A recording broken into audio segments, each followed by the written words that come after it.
Man, two things. One, just goes to show you all money ain't good money. And two, sometimes you get stuck between a rock and a hard place, and you got to thank the devil. Mm-hmm.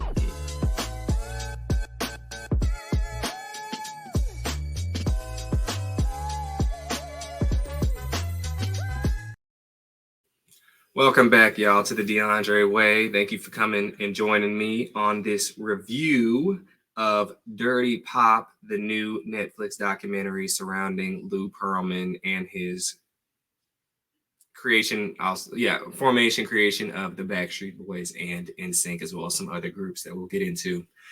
And how everything, basically, this is a review on his upbringing with the group and his involvement and the Ponzi scheme that he ran to eventually get the group funded and started and exposed and all these other things and whatnot, and all his fake businesses. It's a whole bunch of stuff that they're covering. It's not just one particular thing that's going down in here. But we're going to get into it, y'all. Make sure to like, comment, and subscribe to the DeAndre Way. I appreciate y'all coming, rocking with me. And we're going to get right into it, y'all. So, this docuseries, it's pretty simple watch. It's only a three-part series. Each episode's about 45 minutes to 50 minutes. And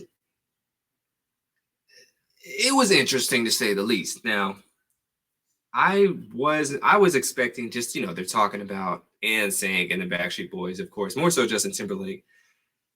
And something I thought it was going to talk about, like, the breakup of Justin Timberlake and NSYNC more so. I didn't know what it was going to get into. But it talks about this dude, Lou Pearlman. Lou Pearlman is the band's manager.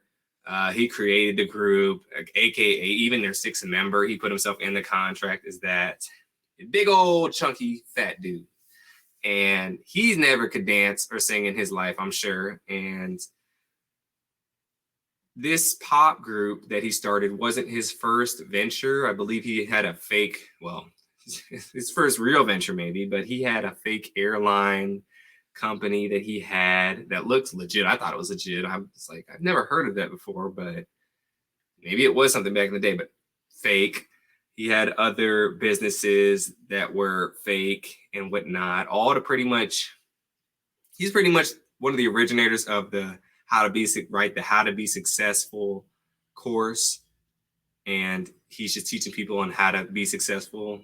And that's how he becomes successful.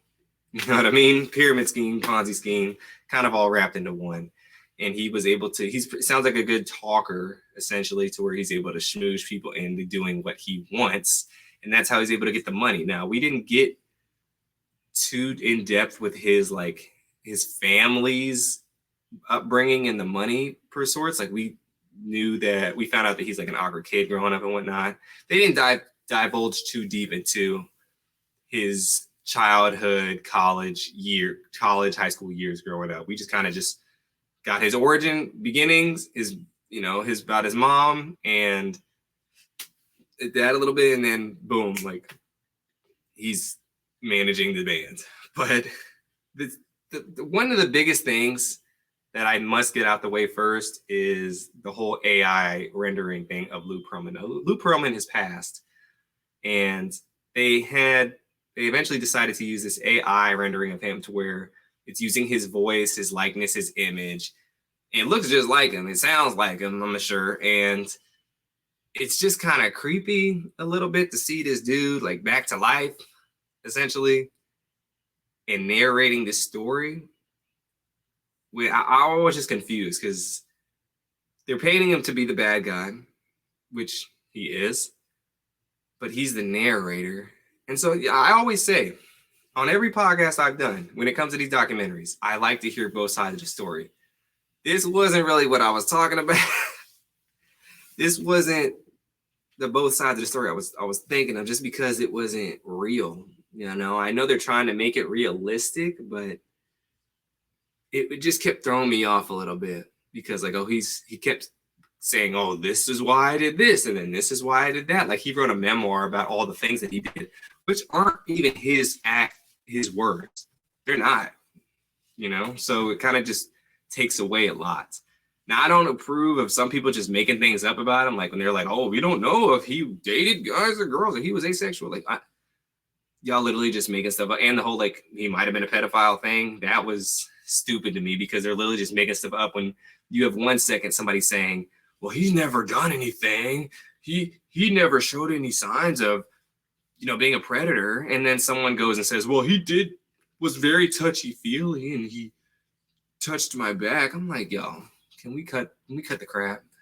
Like, the dude's dead and y'all trying to just make up stuff now to even like push him further down the drain. I'm not defending dude at all, but I'm trying to paint a narrative that wasn't even the thing. You guys are just adding stuff to the story that wasn't even there. It's like they needed like 10 minutes to fill some space with some alleged things, and that whole like worried about his personal life like that, it had nothing to do with the story whatsoever. If it did, then it would have made sense. But it just, the whole segment right there just made no sense because they turned the angle into making him seem like, oh, he was a child predator, when there's no evidence at all based off that, like zero, like even negative evidence. So I that part was stupid to me, as well as like the whole AI thing. Like, I get it, y'all trying to make him seem like he's actually there and whatnot, but y'all, it's a little too much.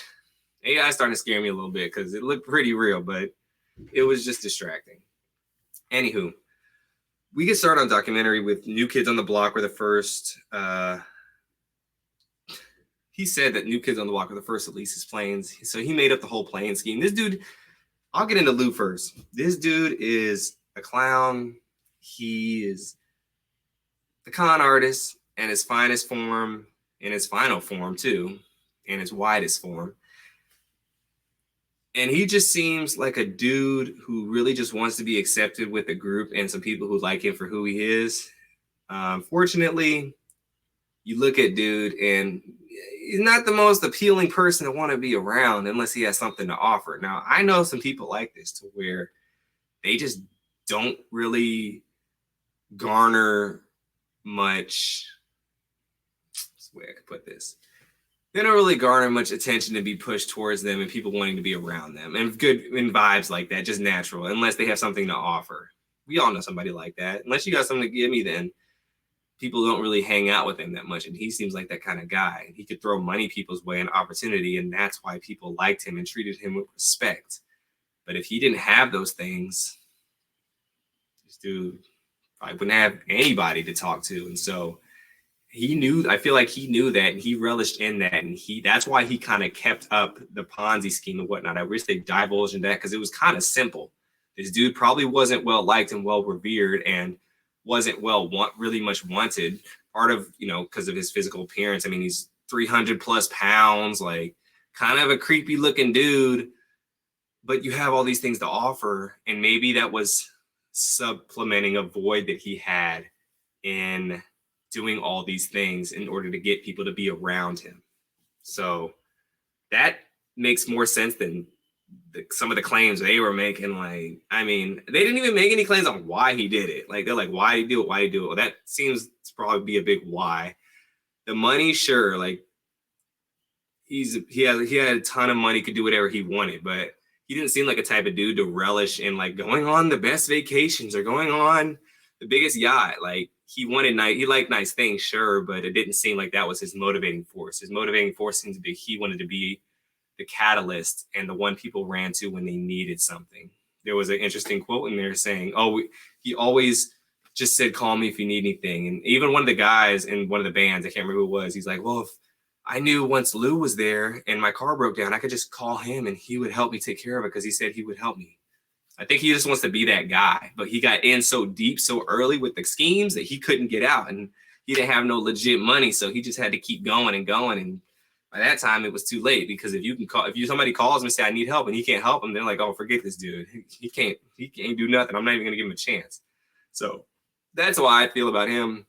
He's a scumbag trash, ripped over 2,000 people off over investments, a lot of money. I mean, if I had my bank or my brokerage con me out of all my money, I'm going to jail. I don't blame those people for being so mad. I'd be pissed off too. But basically, he cons people into putting money into this his investments. His one of his investments is the blimps. Was the blimps and the planes, the aviation company, and it's a scam. It's not real, and so they lose all their money. Now, you got to do research before you just put your money investing in something. Back in the day, they didn't have the access to the information like we do today. So I don't think something like that would slide today unless you're doing some like orange box fire festival type stuff. That might work on some people, but the way he was doing things like then, that would not work today. So watch where you invest in your money, people. Do your research before you put your money anywhere. You work hard for it, so don't give it away, especially to an overweight, greasy, nasty-looking, fat white man. And as we continue, yes, Lou Pearlman, not a good dude. I think he meant well. He had bad intentions and he meant well, but he did things in a bad way. He did things in a way that once you step a few toes in, he felt the water cool off on his feet. This is a horrible analogy. Cool off on his feet. So then he was able to get the whole body in. And by that time, it feels so good you can't get out the hot tub. Terrible analogy, but you get my point. And yeah, this dude made a bunch of Ponzi schemes and scams and robbed people of all their money and never paid them back. People put their money in investment accounts to grow, and the money did grow essentially. So he did have some legit money at a point, but he didn't take the point to get these things paid off and then pay off the people who invested in him. So he could have got out and he could have done good and got the fake money to turn to real money, but he's like, look, it got me this far. Let me just keep on digging. Just keep on digging. He dug himself 6 feet under too with all that and all that eating too. That boy couldn't slow down. That's why he got so big too. He had the money to eat whatever you want. Think about it. You got all the money and you can eat whatever you want. Shoot, I might be overweight too if that's the case. Maybe it's a good thing that I ain't got all the money in the world. But I'm a gym rat, so that ain't gonna happen to a brother. But yes, we get his whole story arc and whatnot. It's basically about him. This whole thing, everything centers around this dude.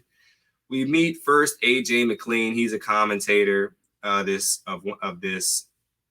documentary, Backstreet Boys, as well as Jesse Duro.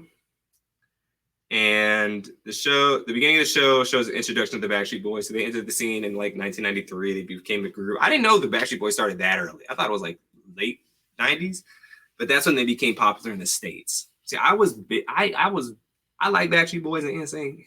I wasn't crazy about them. I didn't know the history behind them, but they played them on the radio all the time, in school, the whole nine. So I was very, very familiar. I like the songs, but I wasn't like the aficionados of the Backstreet Boys and NSYNC. I had no clue they were under the same management group, but it all makes sense now because they are very similar in a lot of ways. So, and their songs sound similar too.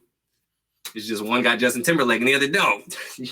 I mean, that's where the cream rises from the crop. Is Justin Timberlake. And yeah, that's why NSYNC is a more popular group in my opinion, but Backstreet Boys definitely are legit too. They held their own. The groups, this is where I have a dilemma with the groups. They get founded by Lou Pearlman. They get trained by Lou Pearlman. He puts a lot of money into these groups. It's not easy. You got to spend money on vocal lessons, dancing classes, time spent in the studio, time spent in the gym, time spent working on your craft with the artist development. It's a lot of money invested in groups. And then when they make it big, eventually they don't get a big cut of it because a lot of money went into the initial stuff that they started with. And that's years that went by until that too. All the plane rides here, all the food, all the accessories, the wardrobe, everything. And so when they got the check, this measly check, they said the first one I think is $10,000 with the Backstreet Boys. I wasn't completely shocked by that. I would be shocked if they got paid a lot of money because he has to pay off all those things that he did initially. Now that makes sense to me. And that's the industry, unfortunately, unless you read the contract. which they didn't. They're kids, so how are they supposed to know? I don't blame them for not reading it, but that doesn't seem. That's how a lot of the contracts were back in the day, and some are today. Is the record label and the owner of the group or the manager of the group is going to take a lot because he's putting a lot in. He's going to take the most. But I don't think they thought about how much actually it costs to put that together. And then I think then as they keep going, they'll get paid more and more and more because more of the stuff will be paid off. That's how the business and industry works. That's how a lot of things work. It's kind of like a dividend. If you invest in something and you get a dividend return, your dividend is going to be like this much compared to how much money you actually put in. But over time, it will grow. And I think their checks would have grown. Not saying they should have stayed with Dude or not, but it makes sense why they didn't get paid much in their first checks. So it sucks, but that's the sacrifice you got to pay to get in to work with this dude and get all the accessibility and the amenities and the exposure that he offered. So I wasn't completely shocked by the amount of money that they got. It sucked, and they definitely should have got more, and they should have been compensated to where they're living comfortably. But I wasn't expecting them to get paid like millions of dollars or anything like that off the get-go, even if they were making millions off the record sold. They're going to get a fraction of the price. The publisher's got to get paid. The writer's got to get paid. The choreographer's got to get paid. The label has to get paid. So Uncle Sam got to get paid. So many people got to get paid before you get paid. And back in the day, there was no barrier to break that. It was just like, that's just how it was, unfortunately. So them being so shocked, them saying they're shocked nowadays, like today, the actual members who are commentating on this, they should know better than anyone that like, okay, like looking back, okay, it kind of makes sense. Because all those things, I mean, they were plucked out of nowhere to be superstars. Not that they didn't work for it or anything, but they were given a lot. They were given a lot. So much. But anywho, we move and yeah, they find out that they start touring middle school and high schools, which is so foreign. They would never have bands tour middle and high schools today's age. Even when I was growing up, they had bands tour middle and high schools. It's pretty dope concept, I think. If you get a group and then you're like, okay, we're going to go middle school, high school tour. Unfortunately, nowadays, a lot of kids would be mean and ruthless and record it and clown because it's not a fully developed finished product. And people have no patience for things nowadays. So I don't think that would work just because it would kill the morale of the group if you threw them out and everyone's recording it with their phones and laughing. Oh my gosh, that note was flatter. Oh my gosh, they can't dance. They're developing themselves. So I think, those days are long gone. Yeah, but I think it's really dope that they did that. I didn't know that.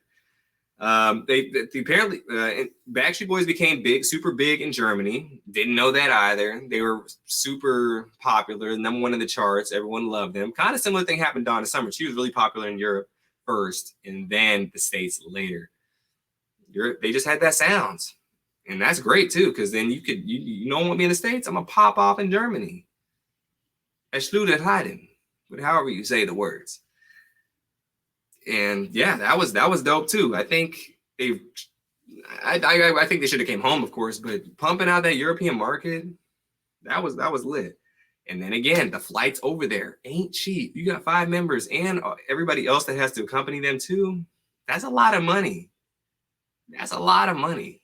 And they got to put them up in Europe too. Like, it's a whole bunch of money spent. That's the thing that I think gets swept under the rug, is like, with the members are commentating, like, we didn't get paid. Y'all don't understand how much money that was being spent on y'all. Like, it's so much. And they weren't producing the first few years either. It wasn't. So the money thing is just like, it's baffling that they're saying these things as a commentator in these, that they're just shocked about the money. Now, at the time, I understand because you don't know, you're a kid. But as an adult, looking back, it's like, for me, in high school, we had to pay money to play sports in my school. I went to a public school.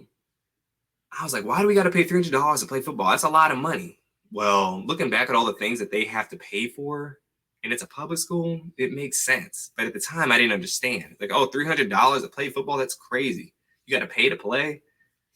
Yeah, because then anybody on the team who pays to play, well, there's a reason, because they need that money for the equipment, everything that we don't buy, the pads, the to pay the coaches extra, to get the field done before each games, the promotion of it, a whole bunch of stuff that goes into it. So as a kid, you don't understand anything, but as an adult, definitely understand.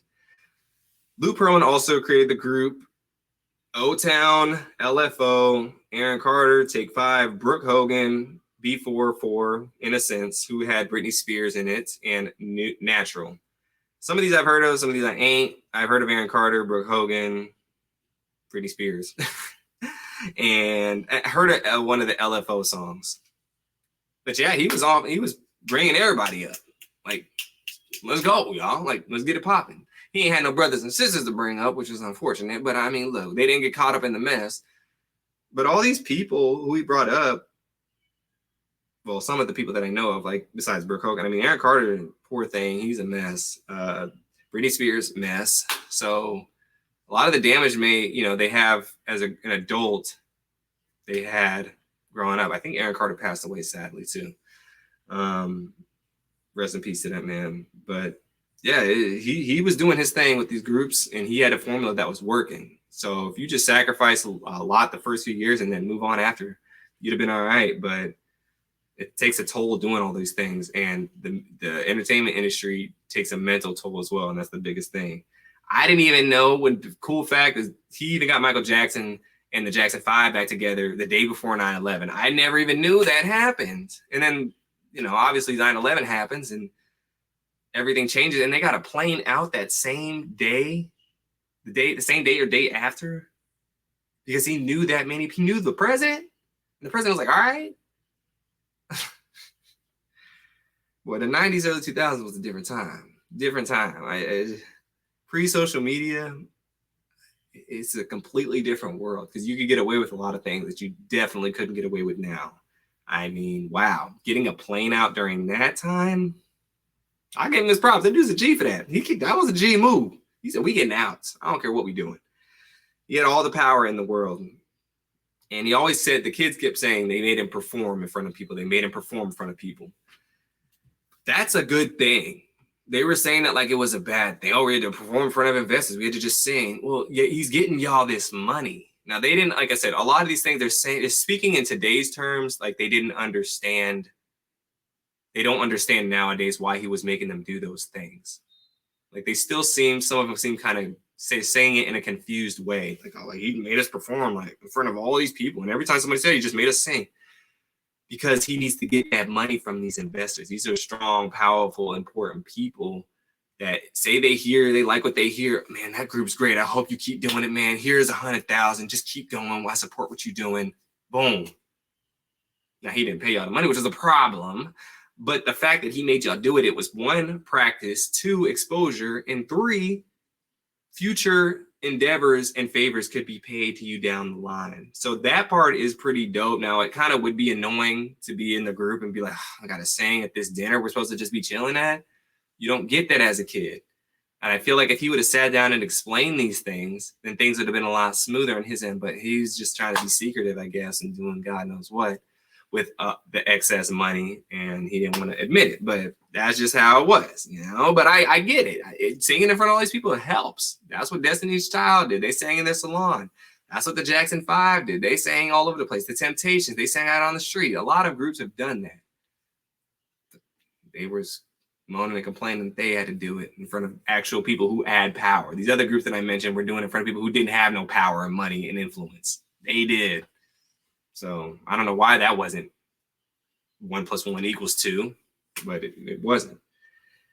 And yeah, though I went over the whole child molester predator thing. That was a stupid segment to me, because they're just making stuff up at that point. They have no evidence to back their claims. They're just saying things because of nothing, honestly. It came out of left field. I thought they were going to say, oh, he did something, or somebody said they got touched. Nobody said nothing. They're just saying like, oh, well, he could have been because he didn't. He was asexual. Blah, blah, blah. I'm like, stupid part. Stupid. I hate when they just throw random stuff in there for no reason. And yeah, people came to claims that he was because he was touchy-feely. And yes, we go through it. There's a lot of repeating segments in this 3-part, but it kind of concludes with like, he gets caught up, the FBI raid his house, he vanishes and goes to Indonesia, Bali in particular. I believe he was out there for a few weeks. The FBI was on his trail. They eventually do catch him, and Indonesia, I mean, he was at a resort, like he wasn't gonna go to no trash place. But if I were to be escaping and trying to go somewhere to hide, I would pick an island that no one can even pronounce. That I would pick a place that got a nice spot, but you see me undercover, brother. I wouldn't be just chilling in a lobby, like just saying, twiddling my thumbs and whatnot.